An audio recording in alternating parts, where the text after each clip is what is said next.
Bonjour et bienvenue chez Daddy Academy.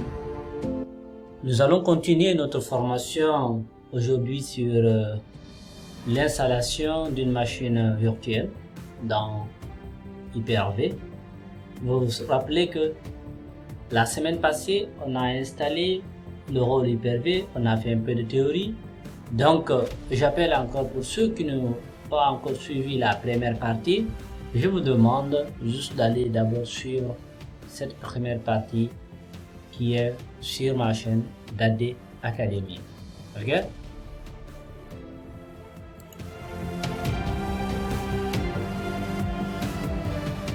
On va expliquer, revenir un tout petit peu sur tout ce qui est du commutateur virtuel. Nous allons parler des types de commutateurs et après ça, on va continuer maintenant à passer vers la pratique. Qu'est-ce qu'un commutateur virtuel? Un commutateur virtuel est un switch virtuel créé sur Hyper-V qui permet aux cartes virtuelles des ordinateurs virtuels, mais pas que ça, d'avoir accès au réseau. Donc, pour que les machines puissent communiquer entre elles, il nous faut ce qu'on appelle un switch qui nous permet d'interconnecter toutes les machines au sein de notre réseau. Okay? Un commutateur virtuel peut être attaché à une carte réseau physique, c'est-à-dire Ethernet, Wi-Fi ou même du serveur hôte de l'Hyper-V. Okay? Comprenez que un commutateur, c'est ça son rôle, c'est de pouvoir, c'est de permettre aux machines d'avoir une connectivité, que ce soit avec une machine virtuelle ou bien avec la machine hôte en tant que telle. Ok? Voilà. Nous allons maintenant étudier les différents commutateurs au niveau de notre Hyper-V. On va parler, comprenez que sur Hyper-V, il est possible de créer trois types de commutateurs. Trois types de commutateurs. On va en parler du commutateur externe. Qu'est-ce que c'est et quel est son rôle? Ok? On va parler de cela. Comme vous le savez, avec moi, j'aime toujours passer un tout petit peu par la théorie avant de commencer à bombarder la pratique. Un commutateur dit externe est principalement caractérisé par le fait que celui-ci est lié à une carte réseau physique de l'hôte de l'Hyper-V. Si la carte physique est connectée à un équipement, les cartes réseau virtuelles connectées à ces commutateurs auront accès au réseau physique. Qu'est-ce que cela veut dire? C'est-à-dire celui-là, il est utilisé pour connecter les ordinateurs virtuels au même réseau que l'hôte l'Hyper-V. Si par exemple, si un serveur DHCP est présent, les ordinateurs virtuels auront une adresse IP attribuée. Est-ce que je me fais comprendre? C'est-à-dire que si vous donnez à votre machine, virtuelle un commutateur externe, comprenez comment il va fonctionner à ce niveau-là. Et comme nous le disons par exemple ici avec le DHCP, il va lui attribuer une adresse IP et non la carte hôte. Ok? Donc, j'espère que vous avez un tout petit peu compris ici. Voilà, on va passer. On va parler toujours de commutateur. Voilà, le type de commutateur. Ici, on va parler du commutateur interne. Le commutateur interne, c'est quoi concrètement? Le commutateur interne est assez semblable au commutateur externe, à la principale différence que celui-ci n'est pas lié à une carte physique de l'Hyper-V. Et de ce fait, les ordinateurs virtuels n'ont pas assez accès au réseau. N'ont pas accès au réseau. C'est ça que je voulais écrire. Je fais juste une petite erreur là-bas. Ok? Lors de la création d'un commutateur interne, comprenez très bien que une carte virtuelle est créée sur l'hôte Hyper-V, qui est aussi connecté à celui-ci. Ceci permet depuis le serveur Hyper-V d'accéder au réseau, à son réseau et par exemple de prendre la main sur l'ordinateur virtuel. Ok, est-ce que c'est compris? Voilà, ce type de commutateur est pratique si vous souhaitez créer des labs isolés tout en pouvant prendre la main depuis l'autre Hyper-V. C'est ça. Ok? On verra concrètement comment créer ces différents commutateurs là.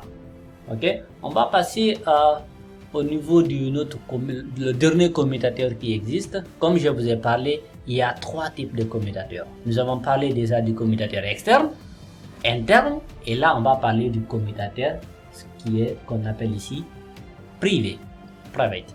Un commutateur privé est un switch virtuel qui isole totalement les ordinateurs virtuels. Il n'y a pas de commutation au réseau entre auto Hyper-V et les ordinateurs virtuels. Qu'est-ce que cela veut dire? C'est-à-dire, ce type de commutateur permet de faire des tests de restauration, par exemple, dans un environnement isolé sans risque pour la production. Ça veut dire, avec ce type-là, vous n'affecterez pas votre production lorsque vous donnez des cartes à ces différentes à vos machines virtuelles. Ok? Ça ne chamboulera pas votre réseau en fait. Donc, et là, pour en quelque sorte résumer, c'est-à-dire les commutateurs externes liés à une carte physique de l'autre Hyper-V et permet l'accès au réseau. On fait juste un résumé, un récapitulatif. Un commutateur interne isole les ordinateurs virtuels mais permet la commutation réseau entre l'autre Hyper-V et les ordinateurs virtuels. Est-ce que je me fais comprendre? Maintenant, le commutateur privé, lui, il isole totalement le réseau des ordinateurs virtuels. En termes résumés simples. Mais ça, vous devez le comprendre quand même, comment ça fonctionne. Sinon, en production, vous pouvez avoir quelques difficultés. Ok? Après avoir compris la théorie, qu'est-ce qui est plus bon maintenant en informatique? Lorsque nous avons compris la théorie, c'est de passer à la pratique. Voilà, on est là devant notre Windows Server 2019. C'est celui-là qu'on utilise depuis le début, Windows Server 2019. Ok, donc vous voyez, c'est sur ce serveur on a travaillé la fois passée. Ici, on avait installé le rôle Hyper-V. On avait déjà vu cela. Et là encore, qu'est-ce que nous allons faire? On continue maintenant l'installation concrètement, carrément d'une machine virtuelle. Pour le faire, qu'est-ce que nous allons faire? Il y a des options. On va passer par l'outil, par l'onglet outils, je m'excuse. Et on vient au niveau des gestionnaires d'Hyper-V. Gestionnaire Hyper-V ici. Ok. On patiente le temps qu'il se lance. Si on avait déjà installé le rôle, qu'est-ce que nous allons faire? Pour la première fois ici, c'est de créer les commutateurs virtuels. Ok? On peut créer maintenant les commutateurs virtuels. Ici, on a ça, le serveur qui est là, notre Hyper-V. On va prendre le gestionnaire des commutateurs virtuels ici. Et là, qu'est-ce qu'on a? Ici, on a commutateur externe. Créer le commutateur virtuel. On peut juste mettre ici externe. Ok? On prend ça. On fait ça. Voilà. Il est en train juste de le créer. Il a créé ça. On va créer encore le deuxième commutateur interne. Et on met ici interne.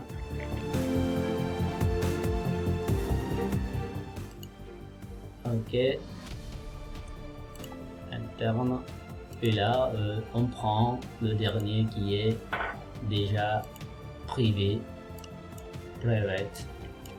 Donc qui est ici privé.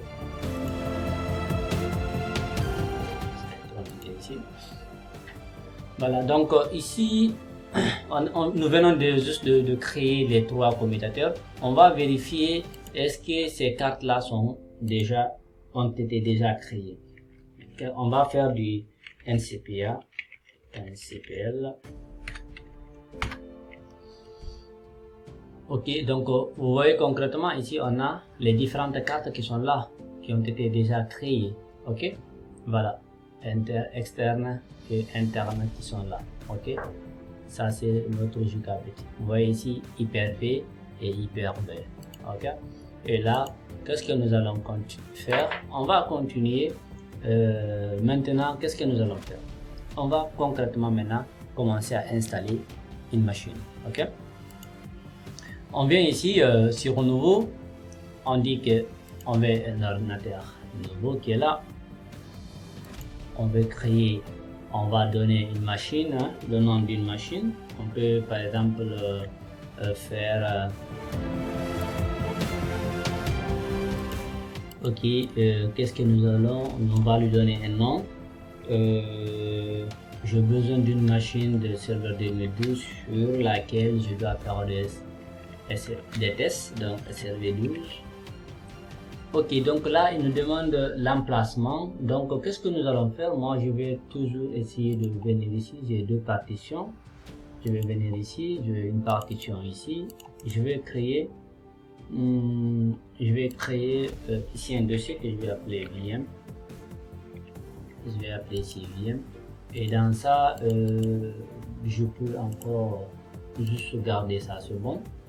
Et là, qu'est-ce que je vais faire? Je vais juste stocker l'ordinateur virtuel ici. Je vais prendre juste le chemin, je viens ici, et là, c'est là où je vais stocker ça pour mettre mes machines virtuelles. Et là, c'est important. C'est important. La génération 1, génération 2, qu'est-ce que cela veut dire? Si vous installez des anciennes machines, il faut essayer de prendre juste la première génération. Là, comme vous le dites, cette génération d'ordinateurs virtuels prend en charge des systèmes d'exploitation invités, c'est-à-dire du 32 bits et du 64 bits. Elle fournit le matériel virtuel disponible dans toutes les versions précédentes d'Hyper-V. Donc, pour ne pas avoir certaines difficultés, essayez toujours de prendre la première génération. Ok? Regardez là avec le mode UEFI qui est activé au niveau de la génération D. Donc, si vous avez vraiment des machines de dernière génération, vous pouvez utiliser ça en fait. Donc, nous on prend la première génération et nous continuons. L'espace de mémoire, c'est bon. 1024 a utilisé la mémoire dynamique. Une mémoire dynamique, c'est-à-dire c'est quelque chose qui n'est pas du tout fixe. Lorsque par exemple la machine a besoin que par exemple de 800 mégas, elle n'utilisera que les 800 mégas, elle va laisser le reste. Mais si vous utilisez par exemple une mémoire qui est fixe, quelque chose dans toutes les conditions, il va utiliser exactement toute la mémoire. Ok, voilà. Et là, qu'est-ce que nous allons prendre ici? On a nos différentes cartes. Vous voyez qu'elle les voit. Là, nous maintenant, on peut le connecter. Et chaque nouvel ordinateur virtuel inclut une carte réseau. Vous pouvez configurer celle-ci de façon à utiliser un commutateur virtuel ou la laisser déconnecter. N'est-ce pas? Hein? Et nous, par exemple, on peut prendre juste externe, interne. Si vous avez compris, prenez ce que vous souhaitez. On prend ça. Ici, on nous demande le nom de la machine. Voilà, par le nom de la machine, comment il va l'appeler au niveau du disque. Donc ici, qu'est-ce que nous allons faire? On va juste lui donner la taille de 30 Go. Ok, 30 Go, on fait suivant. Et là, installer un système d'exploitation à partir de CD. Et là, oui, c'est ça qu'on a besoin de ça. On va prendre l'ISO et essayez de mettre votre ISO au sein de votre serveur. Ok, et là, si je ne me trompe pas, moi j'avais déjà programmé ça, préparé ça ici. Il est là. Donc, je prends celui-là, je le pointe ici. Je fais suivant. Et je fais terminer. Il est en train de venir. Je vais juste patienter un petit peu. Voilà, il nous voit ici. On le voit ici du moins ça.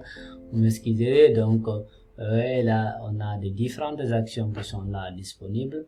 Et ici, vous pouvez juste double-cliquer ici. Voilà, on a notre machine virtuelle qui est là, mais qui n'est pas encore réinstallée. Ok, l'ordinateur virtuel est éteint. Ok, on a les actions. Pour démarrer l'ordinateur virtuel, sélectionnez démarrer dans le menu Action. Donc, vous voyez, vous pouvez cliquer ici ou bien là. Et nous, qu'est-ce que nous allons faire? comme nous avons dit que c'est pour installer, on va tester parce qu'il ne faut pas se limiter ici. Hein.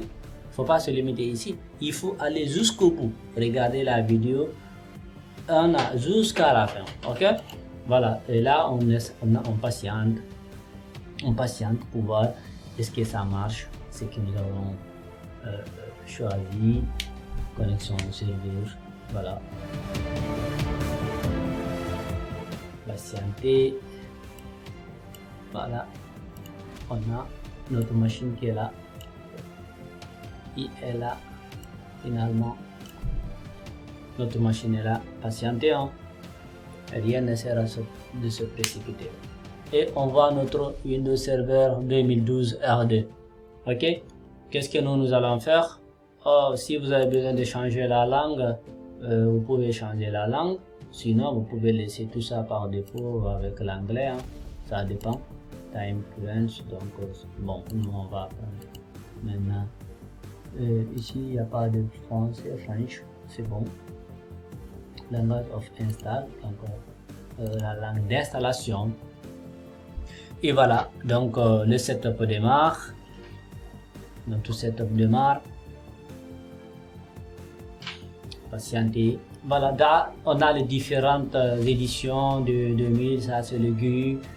Donc ça c'est le core install, ça c'est le GUI, ça c'est le serveur core avec du GUI. Donc nous on veut prendre juste quelque chose qui a une interface. Si vous prenez le premier là, vous n'aurez rien comme attention, excusez, je fais une erreur. Excusez, j'ai cliqué là, il fallait pas.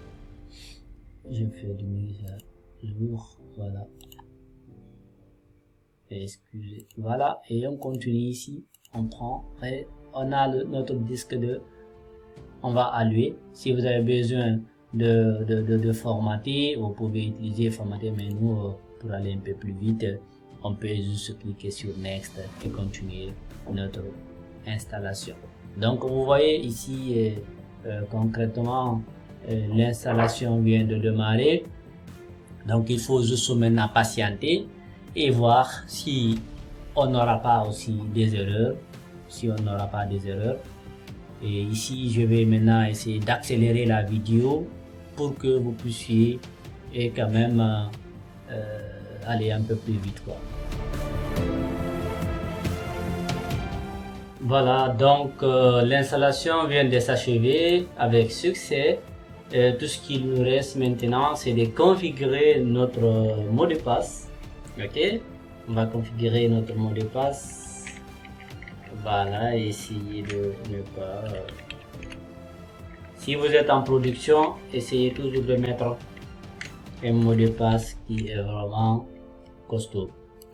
Et ayez l'habitude de le changer. À chaque fois, changez vos mots de passe et avec les utilisateurs, forcez les utilisateurs de procéder à la bonne manière, c'est-à-dire à chaque fois, par exemple, de 45 jours de changer le mot de passe. C'est important, c'est très important ça.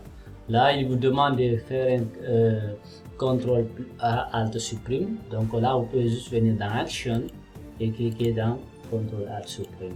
Et là, qu'est-ce que nous allons faire? On met notre mot de passe. On fait tac, tac, tac. Et on attend. Il nous dit please wait for this. Donc voilà, c'est tellement rapide que il vient de finir l'installation. La durée de l'installation dépendra toujours de votre machine. Si vous avez une bonne machine, vous pouvez faire cela très rapidement. Mais si vous avez des machines comme mes amis là, je ne veux pas dire son nom ici, ça sera compliqué pour vous. L'Hyper-V, la virtualisation, c'est quelque chose qui demande beaucoup de ressources. C'est quelque chose qui demande beaucoup de ressources. Ça fait même concrètement faire bouger, c'est-à-dire le ventilo va tourner énormément. Donc là, vous voyez qu'on a installé notre première machine virtuelle dans notre Hyper-V. Et là, qu'est-ce qui va rester encore? C'est de faire les différentes configurations et pour que cette machine soit accessible depuis l'extérieur, par exemple, vous lui donnez une adresse IP, ok, voilà, vous n'êtes pas à chaque fois obligé de venir lancer l'Hyper-V, venir démarrer la machine ici, ainsi de suite, venir travailler. Donc là, l'objectif, c'est de pouvoir travailler à distance sur ces différentes machines-là, ok. Donc vous voyez que nous venons d'installer, on a installé concrètement, convenablement notre machine Hyper-V. Et qu'est-ce qui va rester? Ce qui va rester ici, properties. Bon, moi je vais passer par les raccourcis, je suis plus à l'aise avec les raccourcis.